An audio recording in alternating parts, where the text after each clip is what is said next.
नमस्कार मु प्रदीप साहू आपण मानकु स्वर अर्घ्य चैनल को स्वागत करुछि।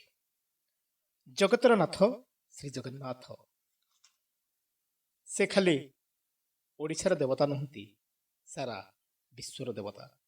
समस्त धर्म मत पंथ ऊपर से ताकू जीए जेउठी जेमिति जिभଳି भाबरे डाकिछि ताकू से सेठी सेमिति सेई भଳି देखा ଦେଇଛନ୍ତି, ता कथा शुणिछंती। सेइति पई तो सारा विश्वर लोके एक अलौकिक आकर्षण रे तांको धामकु चली आसंती, तांको टिके देखिबाकू, तांको टिके अनुभव पाइबो करिबाकू, तांको तांको टिके आशीर्वाद पाइबाकू। सिद्धमुनि जेमिनि मुनिगण को कहिथिले, पुरुषोत्तम नामधेय परम पावन महत क्षेत्र रे परमात्मा नारायण मनुष्य रूप रे लीला करुछंती। सेही स्थान को दर्शन कले साक्षात मुक्ति मिलता है।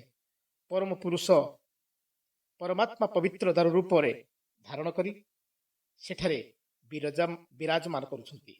यद्यपि श्री जगन्नाथ महाप्रभु सर्वव्यापी सकल कारण और सर्वपाप विनाशक, तथापि यही श्रीक्षेत्र ही भगवानंक साक्षात कलबर होइथबारु सर्वश्रेष्ठ तीर्थ रूपे मर्यादा लाभ करिअछि। श्रीक्षेत्र को पुरुषोत्तम क्षेत्र, शंख क्षेत्र, नीलाचल, नीलशैल, दशवतार क्षेत्र, श्रीधाम, दंतपुर, श्री शैलनीलाद्रि मध्य कहा जाए।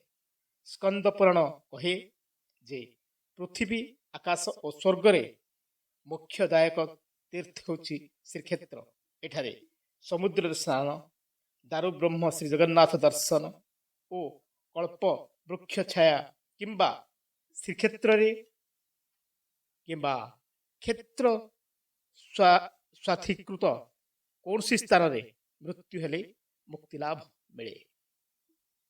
एठारे थिबा प्रसिद्ध स्थान तीर्थराज महोदधि, स्वर्गद्वार, चक्रतीर्थ, पंचतीर्थ, ऋषि आश्रम, मार्कंडे पुष्करणी, श्वेतगंगा पुष्करणी, इंद्रद्युम्न सरोवर, श्री गुंडीचा मंदिर, नृसिंह मंदिर, अर्धाशनी मंदिर, बाटमंगला, चर्चिका, दक्षिण काली, अष्टशंभु मंदिर, लोकनाथ मंदिर, जम्बेश्वर मंदिर, नीलकंठेश्वर मंदिर, मार्कंडेय मंदिर, श्री कपालमोचन परम पावन और मुक्तिदायी अटंती।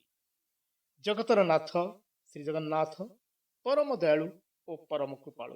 भक्त पाई से असंभव को संभव मध्य कर दियंती। सेहिति पाई तो बलराम दास कहतु बा सालवेग कथा कहतु, तांको पाई अधा बाटरे श्री जगन्नाथ तांको रथ को अटकई देइथिले।